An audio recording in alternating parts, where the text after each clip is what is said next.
All right, so here we go, VC part two of recent finds, kind of everything outside of Japanese pressings.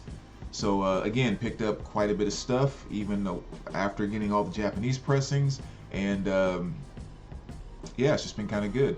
I had a day or two of some extra work in there, which was kind of nice, but then also decided to cash in my little piggy bank, where I keep coins in a little jar because anytime I pay for anything with cash, I never use change for anything. I always keep the change, so it kind of adds up over time. And next thing you know, it's like there's a couple $100 that you can go use to buy records, and it's just with all the spare change you've been kind of keeping. So decided to cash that in as well to kind of pick up a few things. So uh, here are a few things that saving some of your pennies will help get.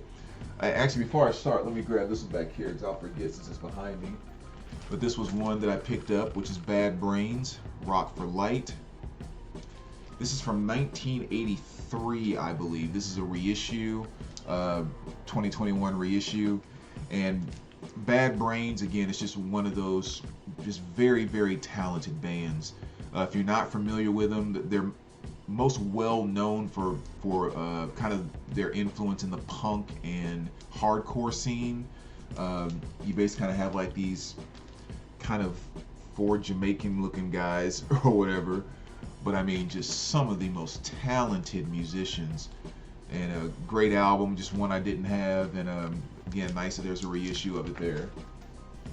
So, and the thing I always say about them is like you could go back and look through their catalog and Eye Against Eye, Live, and just all kinds of stuff that they've done, but like you'll be listening to one of their albums and all of a sudden it's like that just sounds completely and totally metal. Like those two or three songs are just they're metal songs, and then next thing you know they're completely hardcore. I mean just like right there with your Black Flags and all of that stuff, just complete and total just punk and even more so kind of on the hardcore side. And then all of a sudden it's like this just turned into a total and complete reggae album, and it's all like they're touring with Marley and Tosh, and I just mean they're just all over the place. They're just musically gifted, and a great band to discover. If you have not heard them before, make sure you check them out.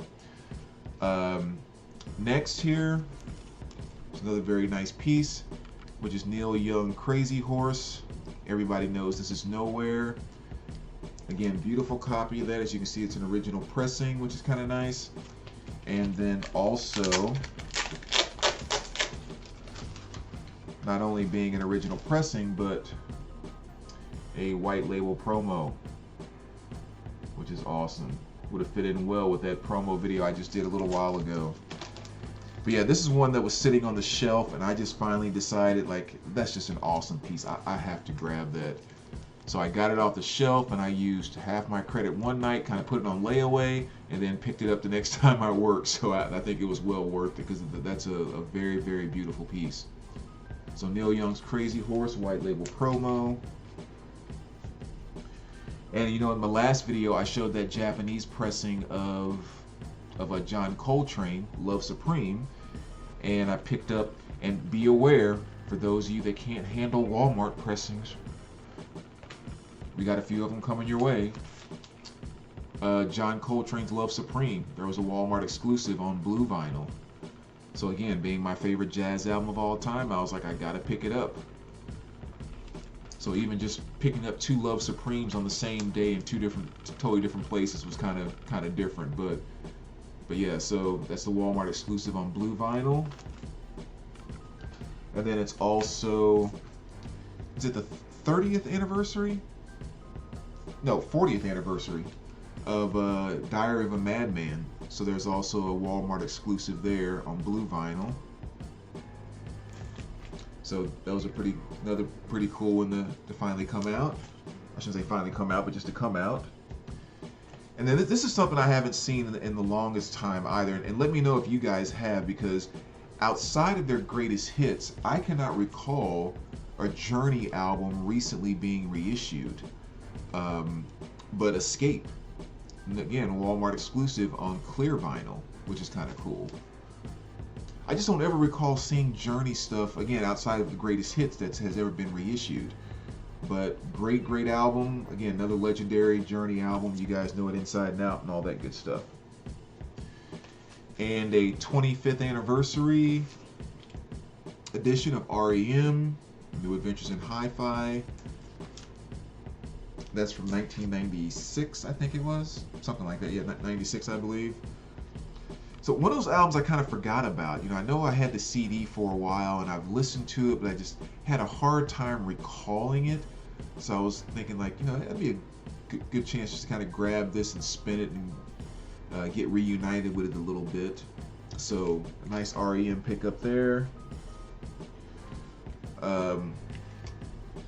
Motley Crue, Too Fast for Love. And of course this is not a leather pressing and shrink. But this is actually an unofficial pressing, an import that just came out on white vinyl, which is kind of neat. But this also has a couple of like bonus tracks, and I think, yeah, bonus tracks, and also some live tracks and things like that. So there's some extras that were on this kind of unofficial import. So I went ahead and grabbed it. Which is just such a weird thing to me, because I thought it was really, really cool to grab. And again, I talk about this in videos all the time. If you look back just to 2 years ago, year and a half or 2 years ago, for me to buy an unofficial pressing, or even ever being happy about getting something on colored vinyl, was just an absolute no. But they've just been putting out so much great stuff that it's hard to resist, and it's actually kind of got me into it a bit. So Motley Crue, Too Fast for Love is a great one. And again, kind of a core piece just needed to be picked up, which was Nick Drake, Pink Moon. So finally got a copy of that. It's been needing to grab that. Another Walmart exclusive that I missed. Luke Bryan #1s, Volume 2. Volume 1 was great, so I was really happy to see them come out with this one, because I've been wanting to put more Luke Bryan stuff on vinyl. I know a lot of people kind of consider him more the bro country kind of thing, but I love his voice. I love the way he puts together melodies, and it's just another great album with a lot of various stuff on there. So very cool album. I think probably my favorite song on this is that, what would it be? Probably Most People Are Good, probably my favorite track off of this album. But yeah, it's nice to have another Luke Bryan greatest hits on orange vinyl there, which is cool. And a little Whitney Houston, I Will Always Love You, the best of Whitney Houston.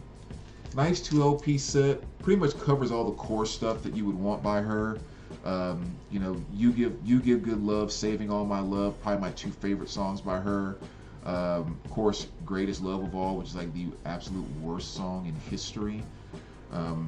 It's just one of those ones where if I could just take one song from her and destroy it forever, Greatest Love of All is the one I want to destroy. But I Want to Dance with Somebody, I'm Your Baby Tonight, I mean, I'm Every Woman, just a lot of great stuff on there. So if you don't have a ton of Whitney Houston or any of her solo albums, this is a very nice, simple greatest hits that can give you a good chunk of what you might want. Same here with Foreigner. This is 40. This is hits for 40 years, 77 to 2017. And just like it says, it's just kind of all their greatest hits. You know, there is that one Foreigner's greatest hits that has a lot of their early stuff on it. You know, the one with like the jukebox with the, you know, the title slide in and out and all of that. And most of what's on the first 2 LPs are what you find on that album, with maybe 1 or 2 things added. But then this starts getting into having some of their 80s and later stuff as well, with stuff like That Was Yesterday, and just a lot of stuff that you won't find those earlier pressings. So that was a nice one to put in the collection there. Now, I love these kind of albums too. I mean, yeah, they're greatest hits, but just like some days if you're cleaning around the house or doing stuff and just want to kind of put something on from front to back and get a variety of hits and everything like that, like that's where these albums really, really come into play and are really awesome in that regard. So nice 2 LP set.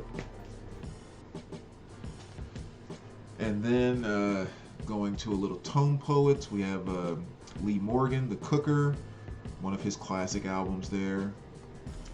So there's another addition to the Tone Poet collection. And I don't have any albums by this band, which is The Band. I do have a CD box set that's kind of a greatest hits with like 4 discs or something like that. But yeah, I have nothing by them on vinyl. Mainly because with the band, there are very specific songs that I like, and then for the most part, 90% of everything else they do, I could completely and totally live without. And it just so happens that this best of actually has all the things that I love by them. So that was a nice pickup there to finally get some band on vinyl in my collection. And I had a couple people ask me about this one because they know I'm a big War on Drugs fan, and I've talked about them a lot. But this is the War on Drugs, their new album. I don't like it. No, I don't live here anymore. I'm sorry. 2 LP set on blue vinyl. So always great to get another album by them. As far as what I think about this album, I think one of the hard things is every single War on Drugs album that I've discovered since the first one that I discovered, which was a Deeper Understanding, I compare everything to Deeper. And that album is just so fantastic. It's really hard for anything they do to live up to that album, even the stuff they did before that album.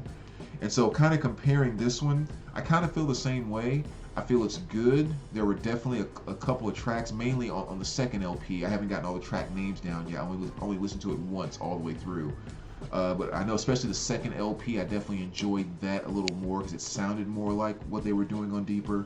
But still just great musically.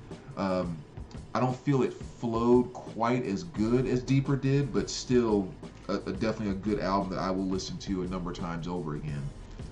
Just because they are kind of fantastic musicians and they actually make an effort to write good music. So that's the new War on Drugs. And then picked up a little Whitesnake Flesh and Blood. So it's a nice 2 LP pickup, and this is from 2019.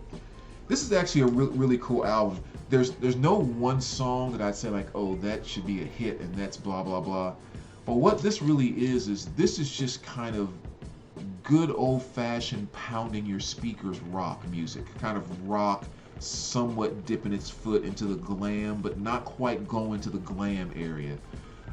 So it's even kind of funny when I was first playing it, the first thing I kept thinking about was, I have a number of different stereo systems in my house, like with the one I have behind me with the my BMW 685 speakers. And then I have more of a kind of a vintage system with my Marantz and my Pioneer HPM 100 speakers. And then more of a contemporary system on my main system in the listening room there, which is my BMW 603s and 2 Niles amps kind of running as mono blocks and that type of thing. But the only thing I kept thinking about is like, this album is made for the vintage speakers, like the Pioneer, the 100s, the JBLs, this is just old school pounding hard rock and roll, and it was a great feeling to the album. The low end on it is just like punching you in the chest on the low end. So it was just a really great listen in that regard. I really enjoyed it, even though there was no one song that's like, oh, that's mega hit fantastic. It was just like, give me another one, like that type of thing. So I was very pleased with this album because I was not familiar with it at all. And then you have the Slip of the Tongue 30th anniversary. I do have an OG of this, but decided to pick this up because there are, some bonus stuff on this with some alternate stuff, and yeah, so I went ahead and picked that up. Another classic Whitesnake album. And then last but not least, little Sigur Ros here. Another one of their great albums. So glad they're starting to reissue this stuff on vinyl too, because for the longest time, the few things that they had put out, it was just expensive as heck to kind of get. But now with these reissues, finally makes it affordable for more common men and women. So that was also a great pickup there. So those were the other editions. So yeah, like I said, a ton of stuff that has come in. I mean, like really all of that stuff between the Japanese pressings I showed in the previous video and that, I think I got all of that within like 3 days. I mean, it's just been like a bunch of vinyl kind of coming in. So probably won't be seeing a heck of a lot more coming in, at least for a while. So anyway, as always, let me know what you think, VC. Thanks for watching, and we will talk to you soon.